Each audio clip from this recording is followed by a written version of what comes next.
an outcome we want to avoid. The unemployment rate, while edging up in July, stands at a historically low level of 4.2% and has been broadly stable over the past year. Other indicators of labor market conditions are also little changed or have softened only modestly, including quits, layoffs, the ratio of vacancies to unemployment, and nominal wage growth. Labor supply has softened in line with demand, sharply lowering the break-even rate of job creation needed to hold the unemployment rate constant. Indeed, labor force growth has slowed considerably this year with the sharp fall-off in immigration, and the labor force participation rate has edged down in recent months. Overall, while the labor market appears to be in balance, it is a curious kind of balance that results from a marked slowing in both the supply of and demand for workers. This unusual situation suggests that downside risks to employment are rising. And if those risks materialize, they can do so quickly in the form of sharply higher layoffs and rising unemployment. At the same time, GDP growth has slowed notably in the first half of this year to a pace of 1.2%, roughly half the 2.5% pace in 2024. The decline in growth has largely reflected a slowdown in consumer spending. As with the labor market, some of the slowing in GDP likely reflects slower growth of supply or potential output. Turning to inflation, higher tariffs have begun to push up prices in some categories of goods.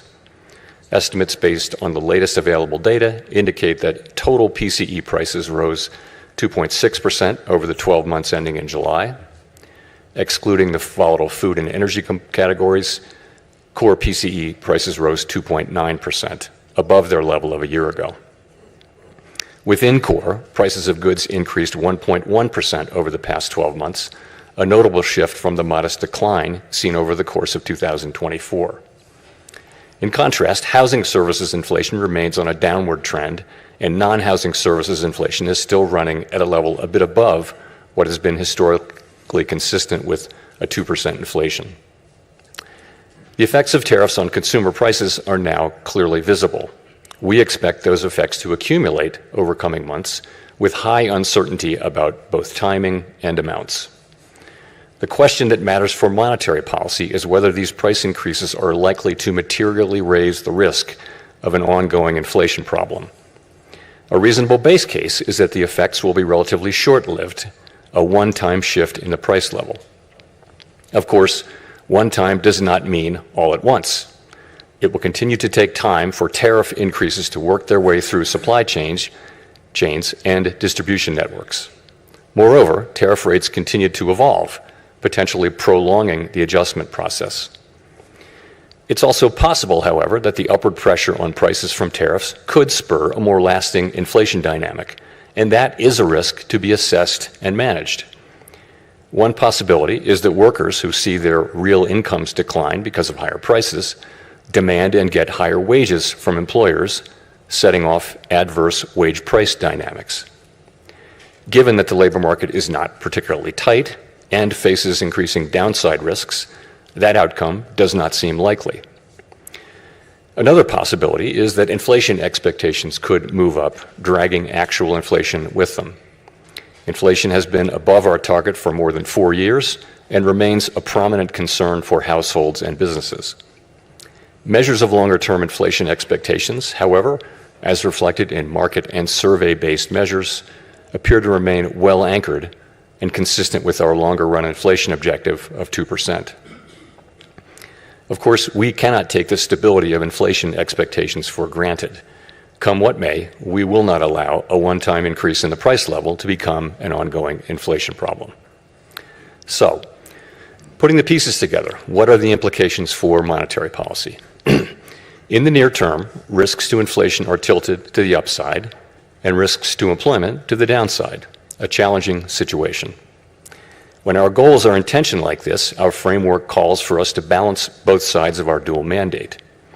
Our policy rate is now 100 basis points closer to neutral than it was a year ago, and the stability of the unemployment rate and other labor market measures allows us to proceed carefully as we consider changes to our policy stance. Nonetheless, with policy in restrictive territory, the baseline outlook, and the shifting balance of risks may warrant adjusting our policy stance. Monetary policy is not on a preset course. FOMC members will make these decisions based solely on their assessment of the data and its implications for the economic outlook and the balance of risks. We will never deviate from that approach. So, turning then to my second topic. Our monetary policy framework is built on the unchanging foundation of our mandate from Congress to foster maximum employment and stable prices for the American people. We remain fully committed to fulfilling our statutory mandate, and the revisions to our framework will support that mission across a broad range of economic conditions. Our revised statement on longer-run goals and monetary policy strategy, which we refer to as our consensus statement to save time, describes how we pursue our dual mandate goals. It is designed to give the public a clear sense of how we think about monetary policy, and that understanding is important both for transparency and accountability, and for making monetary policy more effective. The changes we made in this review are a natural progression grounded in our ever-evolving understanding of our economy. We continue to build upon the initial consensus statement adopted in 2012 under Chairman Ben Bernanke's leadership. Today's revised statement is the outcome of the second public review of our framework, which we conduct at 5-year intervals. This year's review included 3 elements: Fed Listens events at reserve banks around the country, a flagship research conference, and policymaker discussions and deliberations supported by staff analysis at a series of FOMC meetings. In approaching this year's review, a key objective has been to make sure that our framework is suitable across a broad range of economic conditions. At the same time, the framework needs to evolve with changes in the structure of the economy and our understanding of those changes. The Great Depression presented different challenges from those of the Great Inflation and the Great Moderation, which in turn are different from the ones we face today. At the time of the last review, we were living in a new normal, characterized by the proximity of interest rates to the effective lower bound, or ELB, along with low growth, low inflation, and a very flat Phillips curve, meaning that inflation was not very responsive to slack in the economy. To me, a statistic that captures that era is that our policy rate was stuck at the ELB for 7 long years following the onset of the global financial crisis in late 2008. Many here will recall the sluggish growth and painfully slow recovery of that era. It appeared highly likely that if the economy experienced even a mild downturn, our policy rate would be back at the ELB very quickly, probably for another extended period. Inflation and inflation expectations could then decline in a weak economy, raising real interest rates as nominal rates were pinned near zero.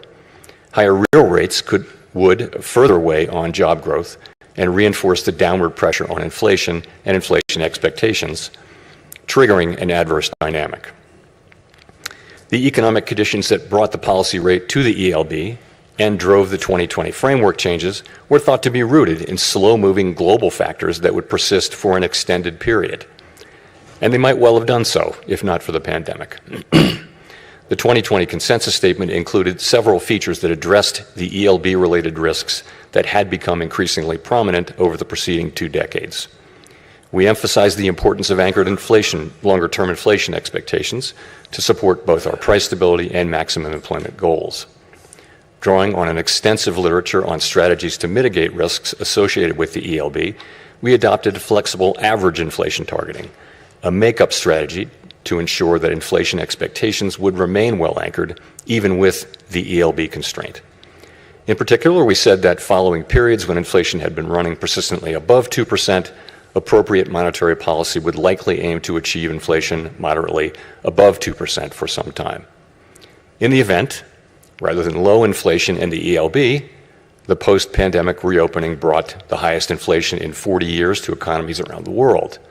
Like most other central banks and private sector analysts, through year-end 2021, we thought that inflation would subside fairly quickly without a sharp tightening in our policy stance, as this slide will show. When it became clear this was not the case, we responded forcefully, raising our policy rate by 5.25 percentage points over 16 months. That action, combined with the unwinding of pandemic supply disruptions, contributed to inflation moving much closer to our target without the painful rise in unemployment that has accompanied previous efforts to counter high inflation. This year's review considered how economic conditions have evolved over the past 5 years. During this period, we saw that the inflation situation can change rapidly in the face of large shocks. In addition, interest rates are now substantially higher than was the case during the era between the global financial crisis and the pandemic. With inflation above target, our policy rate is restrictive, modestly so in my view. We cannot say for certain where rates will settle out over the longer run, but their neutral rate may now be higher than during the 2010s, reflecting changes in productivity, demographics, fiscal policy, and other factors that affect the balance between saving and investment. During the review, we discussed how the 2020 statement's focus on the ELB may have complicated communications about our response to high inflation. We concluded that the emphasis on an overly specific set of economic conditions may have led to some confusion, and as a result, we made several important changes to the consensus statement to reflect that insight. First, we removed language indicating that the ELB was a defining feature of the economic landscape. Instead, we noted that our monetary policy strategy is designed to promote maximum employment and stable prices across a broad range of economic conditions. The difficulty of operating near the ELB remains a potential concern, but it is not our primary focus. The revised statement reiterates that the committee is prepared to use its full range of tools to achieve its maximum employment and price stability goals, particularly if the federal funds rate is constrained by the ELB. Second, we returned to a framework of flexible inflation targeting and eliminated the makeup strategy. As it turned out, the idea of an intentional moderate inflation overshoot had proved irrelevant. There was nothing intentional or moderate about the inflation that arrived a few months after we announced our 2020 changes to the consensus statement, as I acknowledged publicly in 2021. Well-anchored inflation expectations were critical to our success in bringing down inflation without a sharp increase in unemployment. Anchored expectations promote the return of inflation to target when adverse shocks drive inflation higher, and limit the risk of deflation when the economy weakens. Further, they allow monetary policy to support maximum employment in economic downturns without compromising price stability. Our revised statement emphasizes our commitment to act forcefully to ensure that longer-term inflation expectations remain well anchored to the benefit of both sides of our dual mandate. It also notes that price stability is essential for a sound and stable economy and supports the well-being of all Americans. This theme came through loud and clear at our Fed Listens events. The past 5 years have been a painful reminder of the hardship that high inflation imposes, especially on those least able to meet the higher costs of necessities. Third, our